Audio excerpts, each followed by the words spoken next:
Donc, je suis accompagné par Marie-Danielle. Est-ce que tu peux te présenter, nous dire ce que tu fais, et on enchaînera par la suite. Ok, merci Yannick, bonjour. Bonjour à tous. Je suis Marie-Danielle Hachi, spécialiste des ressources humaines. Je travaille dans les ressources humaines depuis un peu plus de 5 ans. Et il y a environ 1 mois, je me suis lancée dans une aventure, celle de créer le site révolution.net, qui est un site dédié à la carrière et à l'emploi. Donc, sur révolution.net, il y a des conseils à l'endroit des candidats, des petits outils que j'ai développés pour aider les candidats à avoir une recherche d'emploi un peu plus sereine, un peu plus structurée. Et puis, il y a aussi des offres qui sont postées par des entreprises sur le site. Oh, ok, merci. Dis-moi, quelles sont les trois plus grosses incompréhensions par rapport à ton métier, par rapport à ton poste? Parce qu'effectivement, de mon expérience, ça fait longtemps que je suis plus à la recherche d'un emploi et que je suis dans l'entrepreneuriat à fond depuis un certain nombre de temps. Mais effectivement, quand j'avais affaire à, on va dire, ton profil, même si j'étais sûr de moi, j'étais pas sûr de moi. Donc, ouais, dis-moi les trois plus gros, on va dire, misconceptions, c'est en anglais que j'ai le mot, et les trois plus grosses choses que les gens, je dirais, pensent de ton métier alors que c'est pas forcément la réalité. Bon, généralement, les gens trouvent que les RH sont froids, qu'ils sont pas francs. Deuxième chose. Et troisième chose, qui sont toujours pour l'administration générale ou pour la direction générale, donc par défaut contre les salariés. Mais ils se méprennent parce que le RH est aussi un employé lui-même. Et quelle que soit la décision en fait, que le RH prend ou le traitement qu'il inflige à un collaborateur, à un salarié, il est en train de s'auto-infliger en fait, en quelque sorte, le même traitement. Donc, c'est vrai, il y a, comme dans tout métier, des personnes qui sont plus chaleureuses que d'autres, mais vraiment, ce sont des incompréhensions. Le RH essaie d'être le plus impartial possible et puis essaie de faire en tout cas preuve d'empathie tout en restant fidèle en fait aux intérêts des deux, de l'entreprise mais aussi du salarié. Est-ce que tu comprends que les gens puissent avoir cette incompréhension ou cette crainte? Oui, je comprends que les gens puissent avoir ce genre de crainte. Pourquoi? Parce que on occupe une position assez délicate. Hein. Nous sommes les premiers à accueillir l'employé parfois et surtout toujours les derniers à recevoir l'employé quand il quitte l'entreprise. Et souvent, les départs ne se font pas forcément dans d'excellentes conditions. Donc, c'est clair que quand on quitte l'entreprise, tout le venin qu'on aura accumulé en soi ou tout le ressentiment qu'on aura contre l'entreprise, on le crache sur la personne qui est en face, qui est le RH qui prend sur lui. Mais ça ne veut pas dire que cette personne-là incarne en fait tout ce qu'on a subi comme désagrément. Voilà, comme désagrément au sein de l'entreprise, quoi.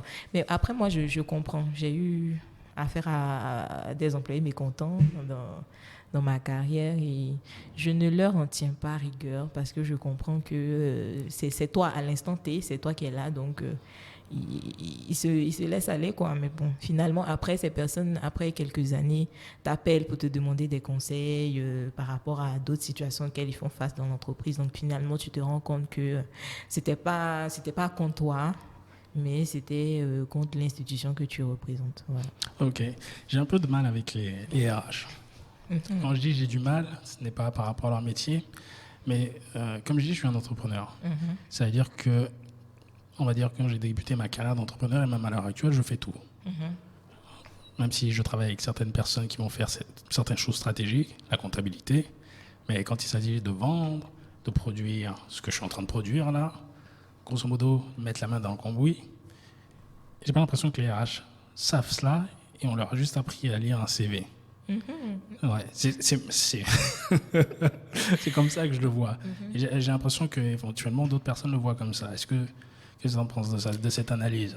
Non, mais en fait, il y a plusieurs... en fait, quelqu'un qui dit ça, peut-être, n'a pas certainement exercé le métier de RH. On n'a pas côtoyé beaucoup de RH pour mieux comprendre, en fait, ce métier-là.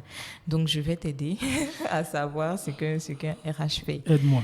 Les RH aujourd'hui sont, on va dire, subdivisés en 3 blocs principaux. D'accord. Donc, il y a le bloc purement administratif. Donc, tout ce qui est administration du personnel, tout ce qui est autour des assurances, de la paye, en tout cas, tout ce qui est avantage de l'employé. Donc, ces RH-là, c'est, on va dire, la mécanique, en fait, derrière l'organisation du service des ressources humaines.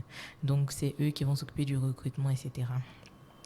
Et après, tu as les pôles d'expertise. Donc là, tu retrouves les HR Business Partners qui sont, on va dire, c'est un nouveau métier au sein des RH. C'est des gens qui sont au front avec les collaborateurs.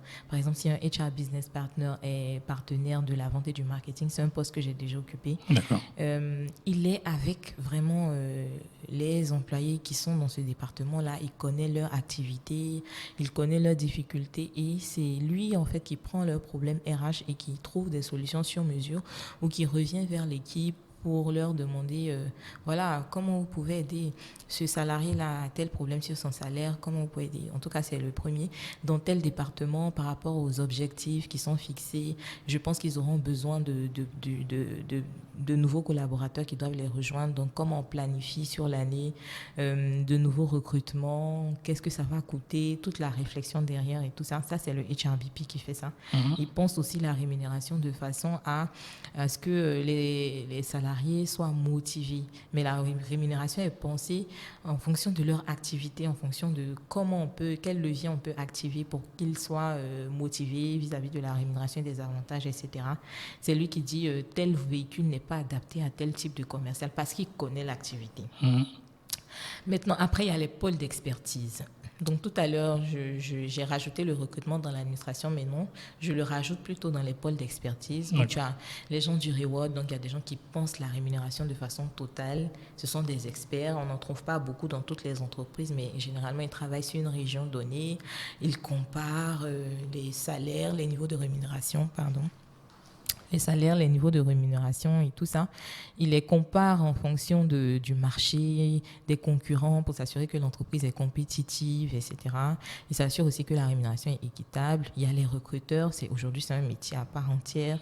Eux, ils sont plus psychologues, ils ont une déontologie, ils ont une façon de faire de la chasse aujourd'hui, de la chasse, de trouver des candidats adaptés, etc. Donc ça, c'est vraiment des pôles d'expertise.